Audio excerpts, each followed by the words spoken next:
Hey guys, how is it going? Jackadunga here without an intro because I have got to go through quite quickly. I have a lot of attacks to show you today. This is the CWL Rising Playoff Recap. Now we are into the playoffs of the Rising season. We've got 16 clans, we've got 8 matches to show you today, 2 attacks apiece. 16 attacks and of course 8 results to show you, so it should be very interesting. And there were some cracking matches starting off here with Coastal Clash versus Condom. Now, I will admit myself, I did not pick Coastal Clash to come out with the W here. I think most people on the pick'ems especially picked Secundum, of course a very strong Japanese clan. I believe they only lost 3 matches the whole season. Coastal Clash was sitting at about 6-5, maybe 7-4, so a bit lower.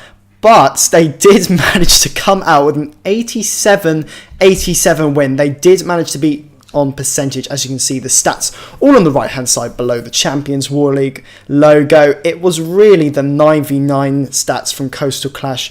They put on a hell of a show. 19 for 22 and 86% 9v9 hit rate, which is crazy. You can see they had a ton of scouts. They scouted the 11s. I think I remember hearing that maybe they scouted 2 of the 11s twice with 9s. So pretty amazing stuff there. But you can see there. Secundum did put up a fight as well. Their 9v9 hit rate wasn't as good, only 57%.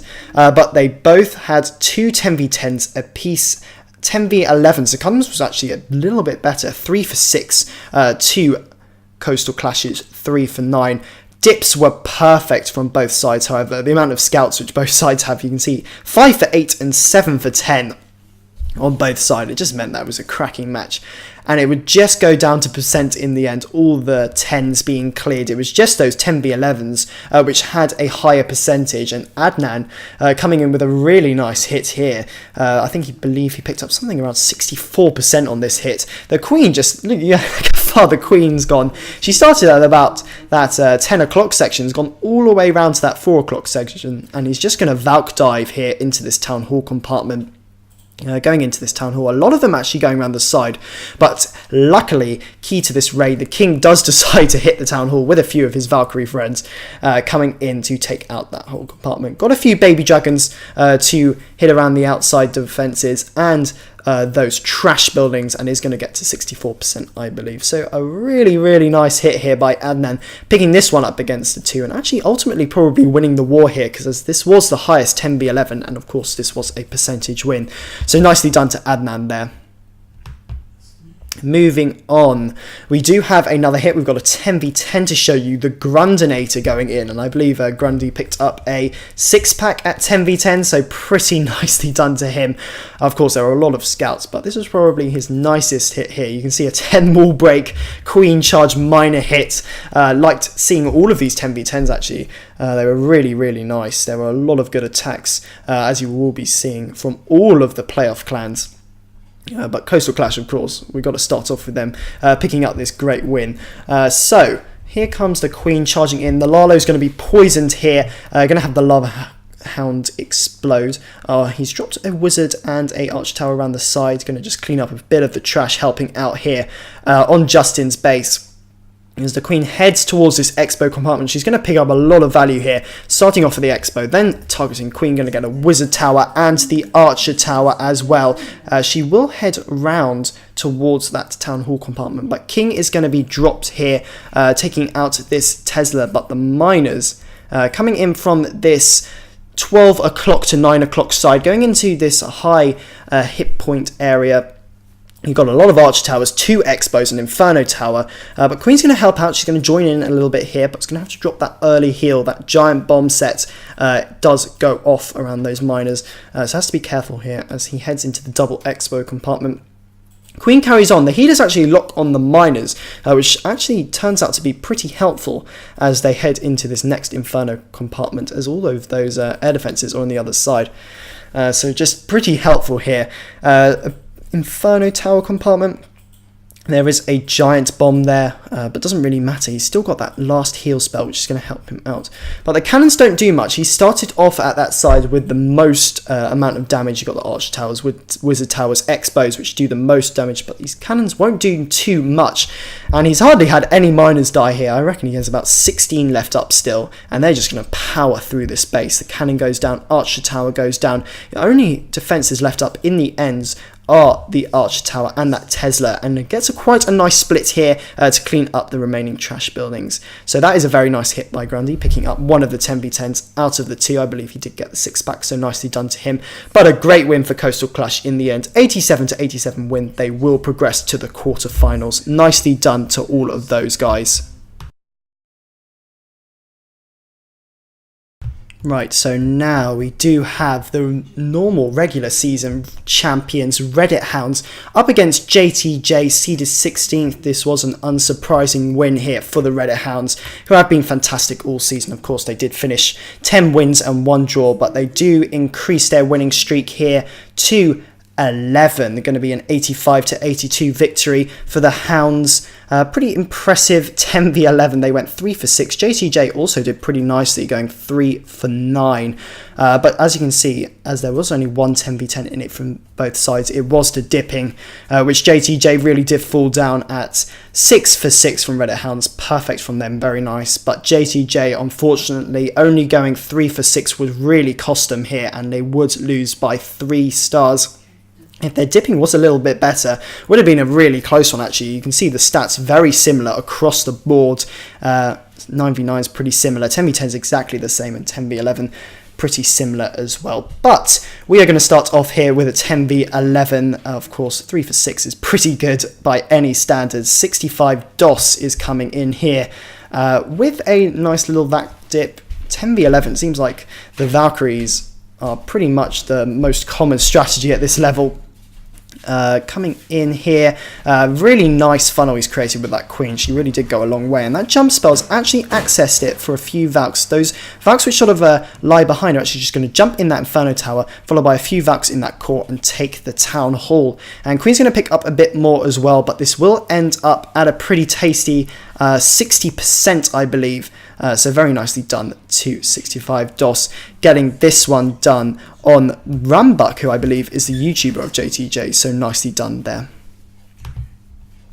We do have a 10v10 as well. We have Ilhu going in here on Dang, and this was the only 10v10 which Reddit Hounds picked up, but a pretty nice queen charge nonetheless on this base. Coming in here from this 3 o'clock angle, has a baby dragon which is actually really nicely placed. It's going to funnel those inside defenses inside the wall, so that queen doesn't follow and go anti-clockwise around this base. Of course, wants to get towards those air defenses in the 6 o'clock position. Going to have the queen carry on here. She's going to take quite a while coming in here, so we'll speed it up a little bit here. But it's got 4 rages for the queen, because there is going to be a double layer wall break here from Ilhu coming in. King is going to be dropped to create a sort of gap and opening for the queen so that she could sort of go into this compartment here. But here it comes, a bit of a spam. Actually has a 1 wall breaker taken there, which of course isn't ideal, but does manage to break through both compartments. Has 3 wall breakers left over. You can see the rage is placed, but wants to get through to that queen, so it's going to deploy the next few wall breakers, which do successfully get through that wall, so the queen can charge and get this enemy queen. Lava Hound comes out the CC, is prepared, does have a few minions to clean up the pups, which will come down. Of course, could be a bit of a pain with the healers, but wants the queen to go as fast as possible, as she does head towards the sweeper. Is going to take the sweeper and then going to lock on enemy queen, and as soon as that goes down, he's got everything he needed here. The queen might even pick up this Inferno on the right hand side as well, so just very helpful.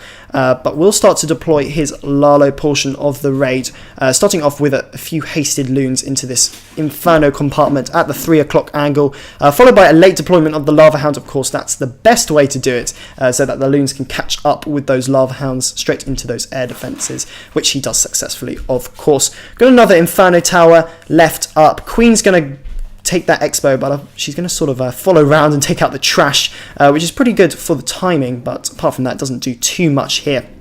Has the Lava Hounds being placed down. Nice little bit of pathing there for his Infernos, for the Infernos to be taken down. But pretty much smashes this. You can see 2 Lava Hounds which are unpopped is a pretty good sign of a good attack. So nicely done here to Ilhu, picking up the only 10v10 on the Reddit Hounds side. And of course they will be going through to the quarterfinals as favourites to probably win it, in fact. So really nicely done to them. 85-82 victory. Next up, we do have Predominance versus LP3 Chiron, and again, we do have the wildcard coming up on top against the division leader. LP3 Chiron falling short to Predominance, a 79-83 score there. You can see that attacks slightly off. Now, I'm not exactly sure why Predominance used all their attacks and LP3 Chiron did not, but I do know that one hit a piece was, one base, in fact, a piece was left. So not exactly sure why there's a difference in attacks. I didn't really do too much research into that, but I do know that there was a bit of a mix-up on the matching. It wasn't completely fair, so a base was left. But in the end, it didn't really matter. Predominance, 3 for 4 at 10v11, that's pretty decent, and then 4 for 16 at 10v10. So Predominance just putting up a fantastic performance here, probably one of the best performances of the week, and I did have to highlight it because it was just such a great war for them. LP3 Chiron unfortunately didn't have too great a war. You can see there, no 10v10s, a 1 for 7 10v11. Despite dipping perfectly, that would not help them. Only a 41% 9v9 hit rate as well, so I'm sure they would be very disappointed with that, being as they performed very well this season.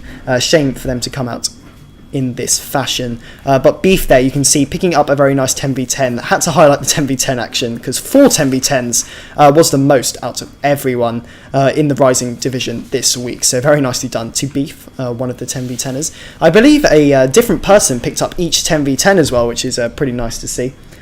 So as this wraps up, we will move on to the next hit. Nicely done to Beef though. Right, moving on, I just have to highlight also, Predominance's 9v9 was also 17 for 22, I didn't even notice that. That is one hell of a war, and those 2 dip fails really was the only thing which they didn't do well at. So very, very surprising to see such a great war. Predominance might do very well in the end, despite only picking up a wildcard position. But we do have another attack here, of course another 10v10 as I did mention earlier. VNS going in on Twisted here, peculiar spaced out base here. But a very nice go bow Lalo, pretty standard comp here.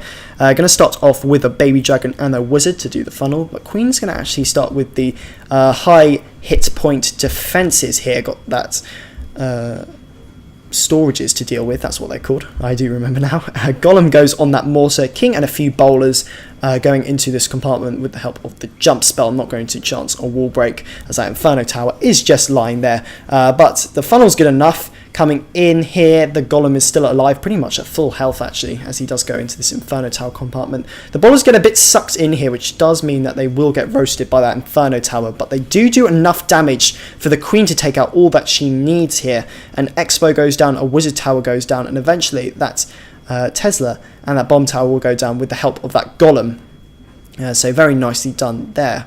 Only picks up 1 air defense, but that is all that he needs here for this Lalo portion. Has 2 Lava Hounds, I believe, maybe 3 in the Clan Castle actually, which I don't see yet. There is 1 in the Clan Castle coming in here towards this 3rd air defense, and that 4th air defense has a few loons to back it up. Hasn't deployed any of the cleanup yet, but does have 10 minions. Finally does it now as they do head into this Inferno Tower. I did like the pathing of that, despite them actually missing the you see that air defense actually being missed there. Does cause a little bit of problems here, but he just has so many loons left up. Unbelievable amount of loons. It's not going to be a problem in the end. He only has 1 arch tower, 2 arch towers in fact, and 2 wizard towers, but that haste is actually going to help with these loons to come in here. But a nice variety at 10v10. Going to finish us off here with Predominance. Very nicely done as these loons do head towards these final defences, but not going to be a problem. Got plenty of cleanup. Got another 5 minions. Going to decide where to place those. Got that Clan Castle in the middle, but all of those minions will converge on that later. But in the end, a fantastic win for Predominance here as they go into the quarterfinals. 83-79 against LP3 Chiron. Very nicely done to them. Now the fourth war on my list is Elite of Valor versus Pinoy Violator MP. Now this wasn't such a great war. Both sides did okay, but not exceptionally. But Pinoy Violator surprisingly did not do very well at all. They've been pretty solid all season, but they did struggle here. You can see the stats, 84 to 80. Elite of Valor did pretty well on dipping, going perfect, which is very nice. 3 for 8 at 10v11. So definitely not a bad war from Elite of Valor, pretty average. They did only pick up one 10v10 though. A nice 9v9, 62% would see them through. But as I did say, PV did do a nice 9v9, 63%, but dipping 3 for 4 only. Had to go for an 11v11 attempt, which they did not pick up because their 10v11 was only 2 for 11. So not too great there. They did pick up a 10v10 though, which is nice to see. But really, they didn't even use that last 11 attack because they knew that the war was out of reach. But I do have a pretty nice 9v9 to show you here. King Josh actually coming in with a little bit of a drag hit. Pretty interesting one actually. So I thought I'd show this off to you. You've seen the dragons pushing through the space a lot.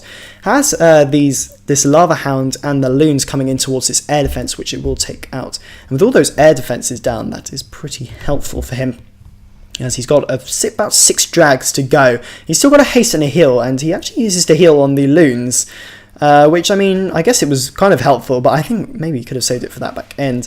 Only gets 3 loons in that heal, but manages to take out the Expo with that help. So pretty nice here. I think maybe he did need to use that heal actually. Maybe I'm just a bad attacker, but the hasted dragons are going to clean up these defenses, going to be in the background taking them out.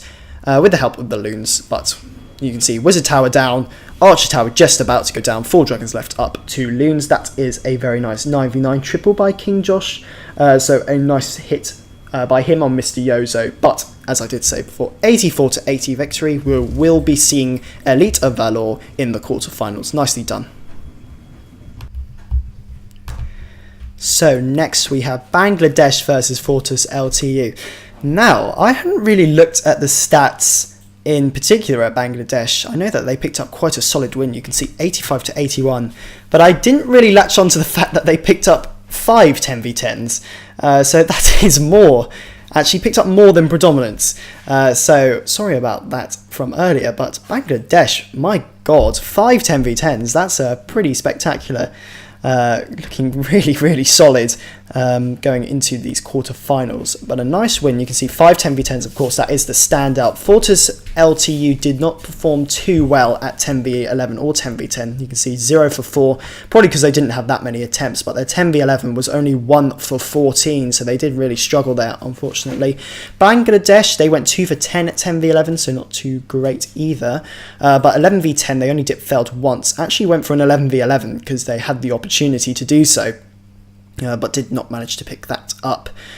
Fortis LTU did do really nicely on their dipping though. You can see a perfect 6 for 6 there, so nicely done to them. 9v9 stats were pretty much the same though, but Fortis LTU's Town Hall 10 game would prove them victorious. But Shadman here going in on Strato with a bit of a nice go-ho. Didn't see too many of Hog Town Hall 10s this recap, but we have one here.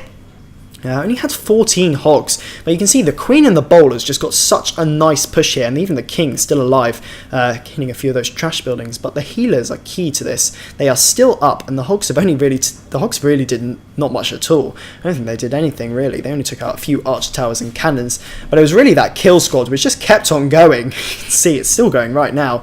Going to have that cannon taken out, but the only thing which is left up is the Inferno Tower. But with king still up, queen still has her ability as well. It's going to be a triple. Has that baby dragon left in the bag. Actually going to wait for these air defenses to go down. Actually gets it to straight target that Inferno Tower, and it will take it out shortly. But a very nice raid here by Shadman, picking up this 10v10. Of course, it was 1 of 5, so just a really solid performance from them. But after this wraps up, we shall move on to the nice another 10v10, but nicely done to Shadman anyway. Right, let's move on to the next 10v10 as that Inferno does go down. We do have Mokhtar up against Velniux. I think that is going to be a mass minor. So you can see there pretty much 5-finger drop there going straight into this first part. Like the way he completely negated that giant bomb. The miners dipped behind it and didn't really sort of escaped that splash damage. So pretty nice start there. But, of course, this is a pretty simple strategy. King down one side, queen down the other. Going to be very easy going into this base. Has a few wizard towers to contend with on that back side, but does have 2 heals placed down now, and will have a heal for those final, that final bit, in fact. Going to have a wizard tower there, you can see. The balloon actually doesn't manage to poison the balloon, actually misses the balloon, which is not going to prove too bad in the end, because those miners have just swept through so fast. You can see, look how many miners he has left. My god, what a hit. Spamming can sometimes work here. You can see the miners just wrecking this base. But nicely done to Mokhtar, picking up the second 10v10 out of 5 for Bangladesh. But an 85-81 will see Bangladesh in the next round. So very, very nicely done to them.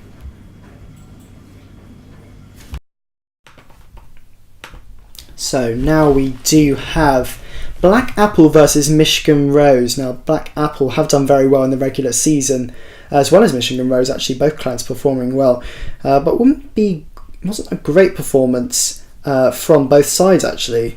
9v9 was around the 60%, so that was pretty good. But 10v10 for the guys at Black Apple, 0 for 11, so not picking up 1 there was a bit odd.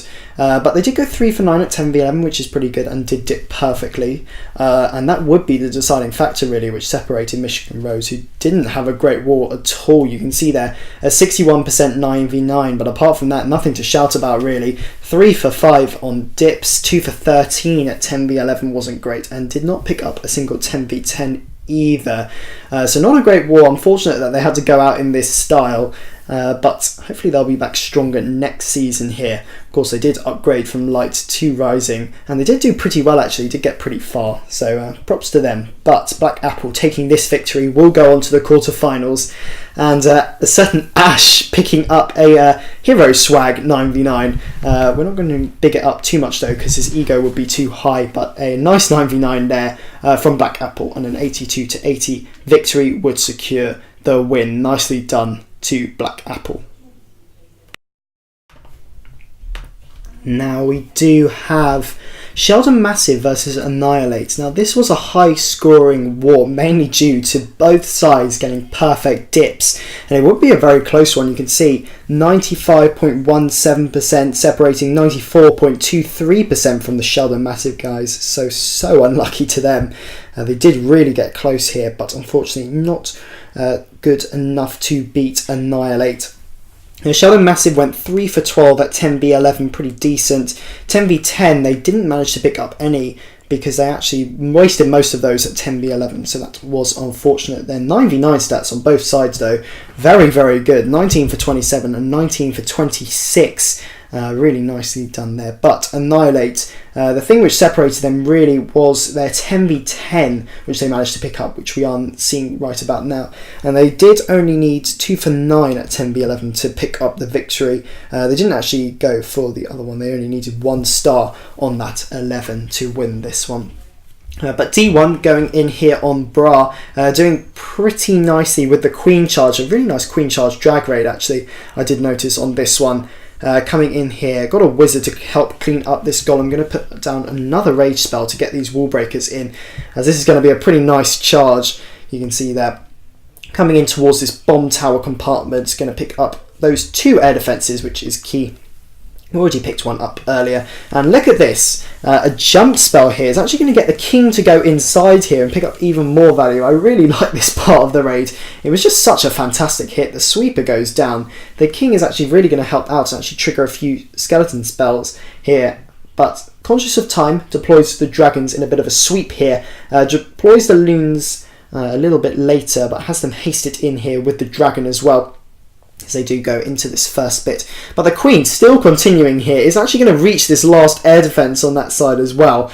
So very, very nice charge here. Got a few loons coming in. Another rage spot on this outside will help these dragons. It doesn't really do too much. It's more of those balloons which are feeling the effect here. Doesn't have any more spells left, but the queen just about to take down this air defense is going to help out a lot, and has 4-5 dragons left up to take out this Arch Tower, Expo, Wizard Tower, and that Tesla sitting by the storage. But a really, really nice hit. Even got Queen's ability, which he will swag. So very nicely done here. But in the end, Annihilate picking up a victory to send them to the quarterfinals as well against Sheldon. Massive 85 percentage victory.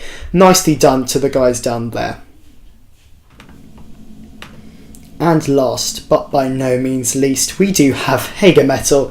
I thought I'd leave these to the end because, of course, doesn't really need much explaining. Hagar Metal just pulling up a show-stopping performance as they always do. 10v11, 3 for 7, 10v10, 4 for 11, picking up 4 10v10s again. Dipping 4 for 5, just superb. Nagaland Elite just missing out here, unfortunately. Just not too good enough for Hagar Metal, who are just such beasts. 3 for 9 at 10v11, a pretty decent 9v9 hit rate as well, but 2 dip fails and no 10v10s would cost them. Hagar Metal, of course, as predicted, will go towards the next round.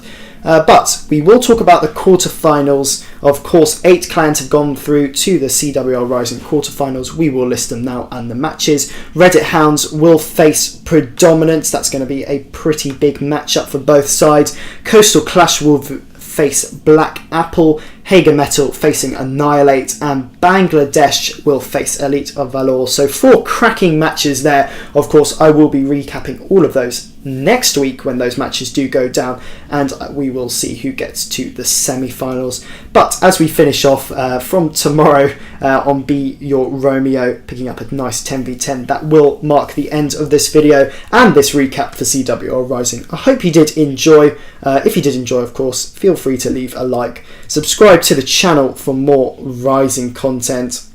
And as we watch this pretty loon parade go around this base and clean up the trash, we will say goodbye here. So very, very nice hit from tomorrow. Hagar Metal finishing 86 to 82, and this will finish us up. Thank you very much for watching, guys.